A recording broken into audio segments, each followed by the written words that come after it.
All right, well, car loans and home loans and student loans, you name it, to read the mainstream media just today with the headlines, you would think this downgrade means you'll be paying more for each and every single one of them. Not quite, at least not yet.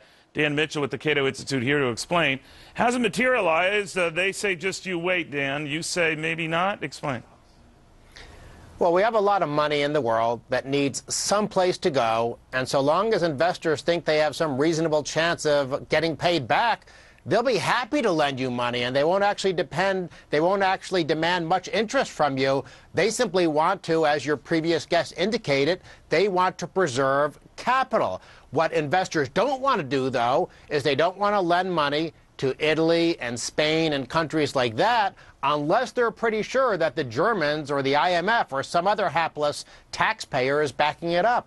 I'm just wondering whether, to get back to this bigger point, whether we are re-entering either a recession or this time something where there's sort of like a buyer and borrower revolt.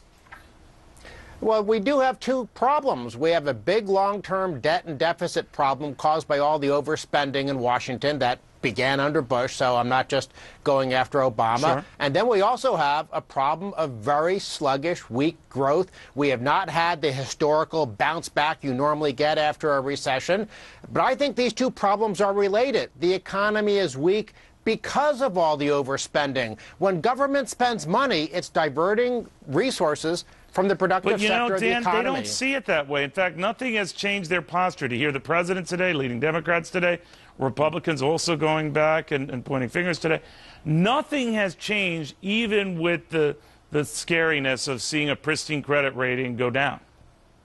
Well, there's no question that Obama, based on what he said earlier today, still believes in that old magic of Keynesian economics that somehow government spending is good for growth. But he still believes in the guy who has shepherded this stagnant and now maybe in question recovery.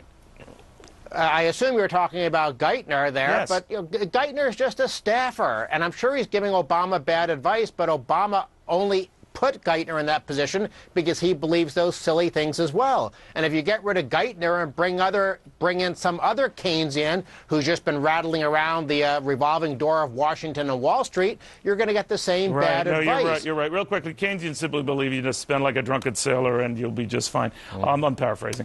But we're getting word, by the way, that the Senate Banking Committee is looking into this S&P downgrade. A lot of people are shooting the messenger. Where do you think this goes? Well, S&P and the other rating agencies don't exactly have a good track record. Right. They've missed so many big calls going all the way back to Enron, WorldCom, Fannie and Freddie, Greece, Portugal, you name it. And if you read the S&P report, it's definitely a politically driven document. I don't put much stock in them.